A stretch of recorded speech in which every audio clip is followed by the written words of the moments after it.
उपनिषदांचे वैज्ञानिक विवरण. लेखक डॉक्टर वी रा आपटे.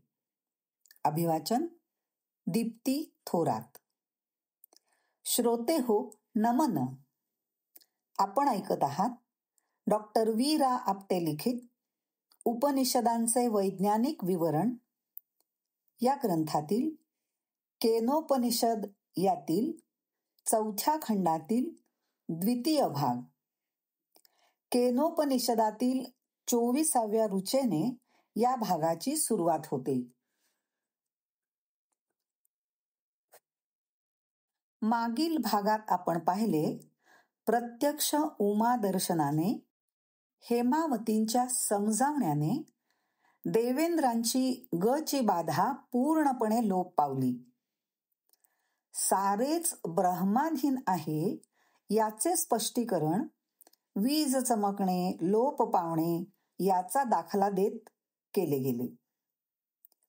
अनंत कोटी ब्रह्मांडांचा व्याप पाहणाऱ्या ब्रह्मांना शतकोटी नमन. चला ऐकूया 24व्या रुचेने सुरू होणाऱ्या या भागात काय सांगितले आहे. पान क्रमांक 89, रुचा क्रमांक 24. अथाध्यात्मं यदेतद् गच्छतीव च मनः अनेन चैतदुपस्मरत्य भीषणं संकल्पः. रुचा 25. तद्धतद्वनन्नाम तद्वन्मित्युपासितव्यं स य एतदेवं वेद अभिहैनौ सर्वाणि भूतानि संवाञ्छन्ति. आता अध्यात्म ते आहे म्हणून मन जाते व संकल्पही याचेमुळेच सातत्याने केला जातो. ते आहे म्हणून वन नाम आहे, त्याची वन म्हणून उपासना करावी. ज्याने हे जाणले त्याची सर्व भूते स्तुती करतात, असा या 2 मंत्रांचा एकत्रितपणे अर्थ आहे. ब्रह्माचे मनावर शासन. मागील मंत्रात विजेचा दाखला देऊन अग्नी, वायू, सूर्य, चंद्र, इंद्र आदी देवतांवर केवळ ब्रह्माचे नियंत्रण असल्याचे विशद केले. या मंत्रात आता अध्यात्म बाजूचे विशदीकरण सुरू झाले आहे. प्रथम मनाचे कार्य मनन करून निश्चित निर्णय देहाकडे कार्यवाहीसाठी सोपविणे, ज्यावर निर्णय बुद्धी घेते.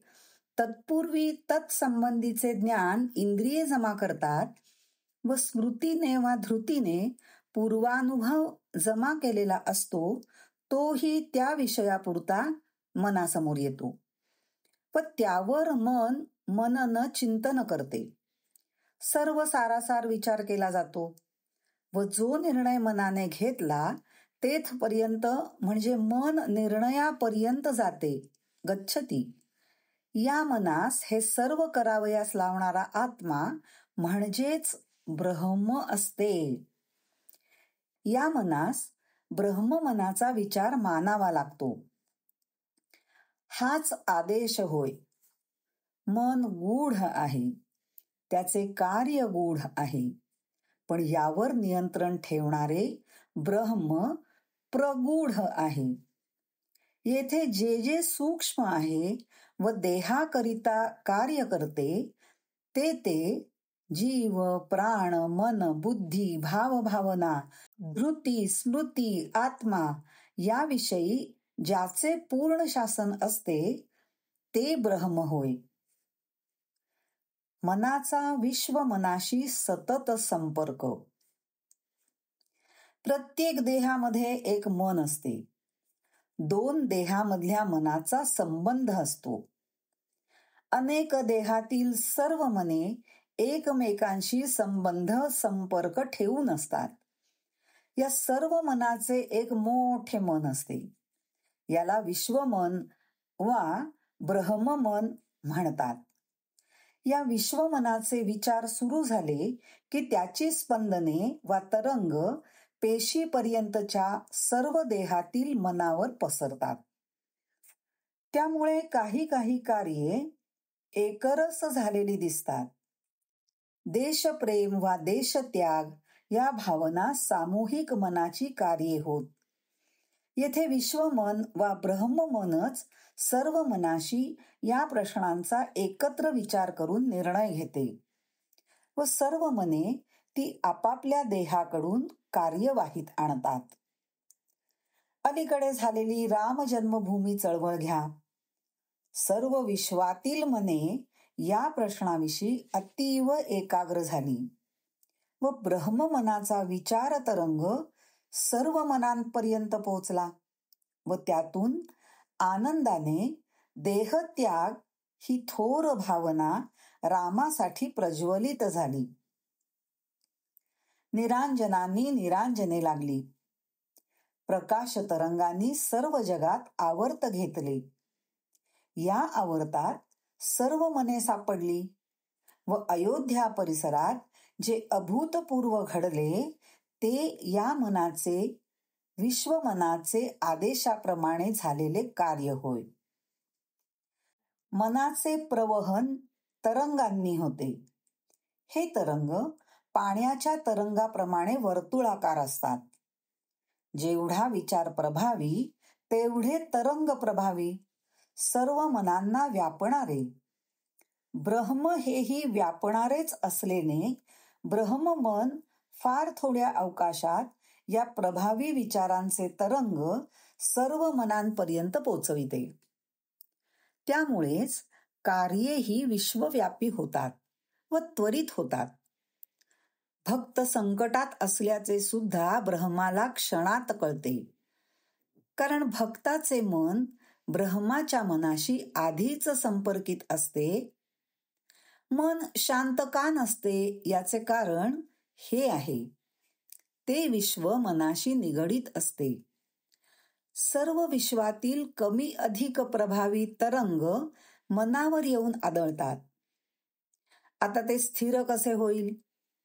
त्याला या सर्व तरंगांपासून वेगळे केले तरी ते शांत वा स्थिर होणार नाही. केव्हा केव्हा असे होते, आनंदात मन तल्लीन असते. सारे सुखाचे वातावरण सभोवताली असताना एकाएकी मनाला अस्वस्थता वाटते, हुरहुर वाढते व त्याचे नंतर एखादी अशुभ बातमी येऊन कोसळते. मग संदर्भ लागतो त्या हुरहुरीचा व अस्वस्थतेचा. लाटा तरंग आधी येतात, बातमी नंतर येते. वीज चमकून जाते व नंतर क्षणाभरातच ढगांचा प्रचंड गडगडाट कानावर येतो. प्रकाश आधी पोचतो, आवाज नंतर येतो. मनाचे उदाहरण घेऊन सर्व आध्यात्मिक विषय वस्तू या ब्रह्माचेच स्वाधीन कशा आहेत हे येथे स्पष्ट केले आहे. इच्छती यतते करोती. संकल्प हे मनाचेच कार्य आहे. जेव्हा एखादे कार्य घडते त्याला एक क्रम आहे. इच्छती यतते करोती, आधी ते कार्य करावयाचे आहे अशी मनाने इच्छा करावी लागते. त्यासाठी यतते म्हणजे प्रयत्न करावा लागतो. मगच कुठलेही लहान अगर मोठे कार्य तो करतो. तेव्हा ही इच्छा म्हणजे मी अमुक कार्य करणार आहे याविषयीचा दृढ विचार म्हणजे संकल्प. एकोहम बहुस्याम, मी एक आहे आता विविध बहु होईन, ही ब्रह्माची इच्छा म्हणजे संकल्प या विश्वाच्या उत्पत्तीला कारण आहे. तसे प्रत्येक मन संकल्प करते.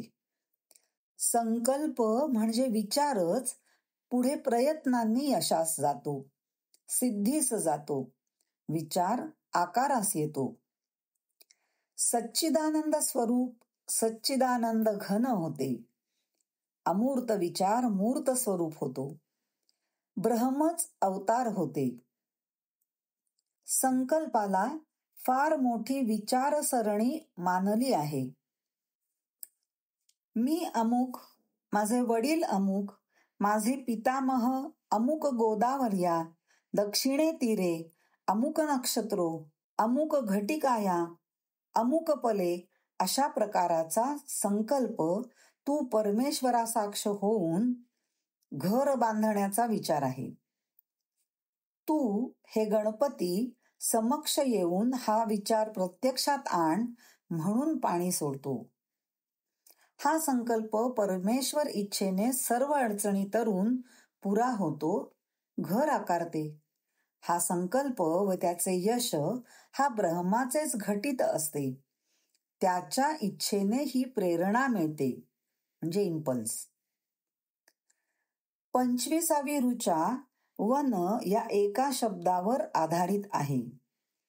जो त्याचा अर्थ जसा लावील त्यावर पुढील स्पष्टीकरण अवलंबून आहे.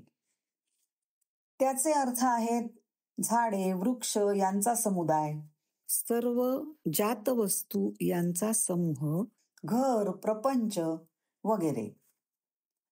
सर्वसाधारण झाडे, वृक्ष समुदाय हा अर्थ सामान्यपणे मानला जातो व तसे स्पष्टीकरण करता येईल, करतात. पण मला भावतो तो घर, प्रपंच हा अर्थ. वानप्रस्थाश्रम ही एक जीवन पद्धती आहे. वना अरण्यात राहून कमीत कमी गरजा ईशचिंतन करणे पत्नी व इतर माणसे बरोबर असतात.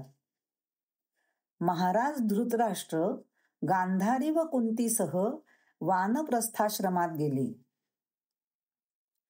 महाभारत युद्धानंतरची ही कथा आहे.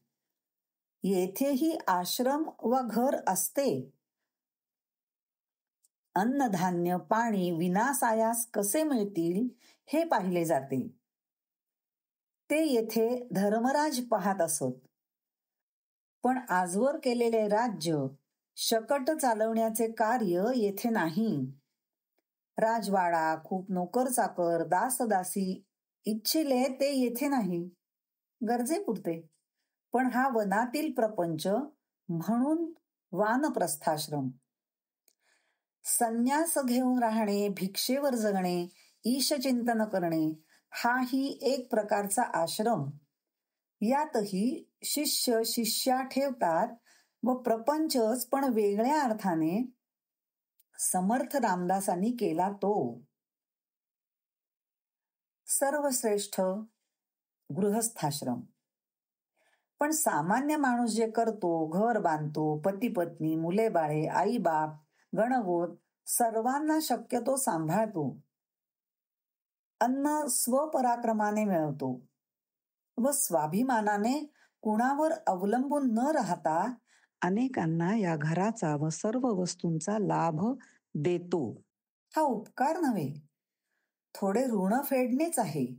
पण त्यामुळे ही समाजातील व्यवस्था सर्व आश्रमांचा आधार होय.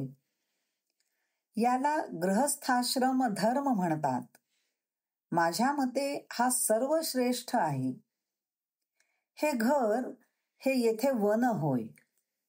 सर्वांना अन्न देऊन स्वतः अन्न ग्रहण करते ती गृहिणी. वैश्वदेव, गोग्रास, मांजरे, कुत्री, पोपट अशी पाळीव जनावरे, अतिथी, पाहुणे, भिक्षेकरी, साधू, उपाशी तापाशी, सासू सासरे, पती, मुले, नंतर स्वतः ती अन्न घेते. उरलेल्यात समाधान मानते. पडण्यापासून जी पतीला दूर नेते ती पत्नी. पत सांभाळतो तो पती. असा हा संसार, हेच संसार वा प्रपंचवन होय. हेच ब्रह्म होय. निस्सीमपणे, अतिशय कष्टाळूपणे, अतिप्रामाणिकपणे हा संसार जी पती पत्नी करतात ती ब्रह्माची उपासनाच करतात. ब्रह्मकार्य याहून वेगळे नाही. मुले प्रजा निर्माण करून समाज पुढे नेतात, हे ब्रह्मकार्य नव्हे काय? कोणत्या आश्रमात असे विचार आहेत? प्रपंच नेटका करावा, मग परमार्थ साधावा, अशी संन्यास धर्म पाळणाऱ्या समर्थ रामदासांनी या प्रपंचाची भलावण केली आहे. त्यांनी स्वतः केला नाही. याला कारण त्यांना अनेक प्रपंच मार्गी लावायचे होते, सुरक्षित करावयाचे होते. प्रपंच रक्षा म्हणजे प्रपंच करता करता राष्ट्रधर्म जोपावयास शिकविले. अध्यात्म हे सुद्धा प्रपंचात राहून करा, यातच रामनाम घ्या, असा त्यांचा लोकांना उपदेश असे. प्रपंचातून परमार्थ साधावयास सांगणारा हा एक आगळा संत होता. रामदासांनी पुन्हा जन्म घ्यावा. रामदास आज असते तर देशाला वाचविण्यासाठी बचत बोध त्यांनी रचला असता व देशाची अर्थव्यवस्था कशी सावरावी याविषयी साधे साधे श्लोक लिहून जागृती केली असती. या महागाईने, दुष्काळाने, पुराने गांजलेल्या अनेक प्रापंचिकांना मनाचे वेगळे श्लोक रचले असते व धीर दिला असता. असो, आता गरज आहे अशा भुंग्यांची वन वन फिरत करी गुंजारवाला. वन म्हणजे घर, जे धीर देतील व कोसळणारे संसार राष्ट्रकरिताच मार्गी लावतील. हे रामदास कृपा कर व पुन्हा एकदा या देशासाठी, या धर्मासाठी तू या महाराष्ट्राच्या कुशीत जन्म घे. तुझ्या जन्मासाठी माता पितरे तहानलेली आहेत. हे रामकार्य अडले आहे रे. हे ब्रह्मकार्य तुझं वाचून राहून गेले आहे.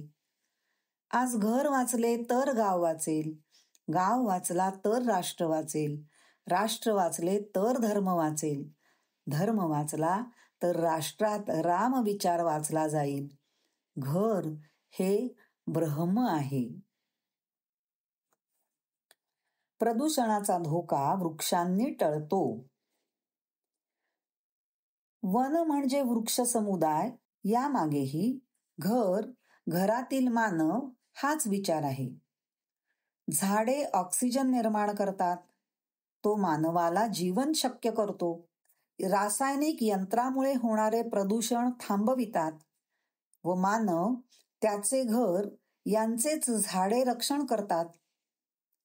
अनेक पशु, पक्षी, प्राणी, कीटक यांचा जीवनाधार, विश्रांतीस्थान म्हणून वृक्ष समुदाय, अरण्ये यांचे कार्य अमोलिक पाण्याचे साठे सुरक्षित करते, जमिनीचा कस वाढवते, धूप थांबविते. हे सारे कार्य जातपात, धर्म, योनी या विचाराहून विभिन्न आहे, म्हणूनच ब्रह्मकार्य आहे. या दृष्टीने वन म्हणजे वृक्ष समुदाय म्हणजे ब्रह्म असा अर्थ घेतला तरीही तो श्रेष्ठ विचारच. पण माझे मन प्रपंचाविषयी उदास व्हावयास सांगत नाही. त्याने घर सांभाळून राष्ट्रधर्म सांभाळावे. हे घर म्हणजे ब्रह्म होय.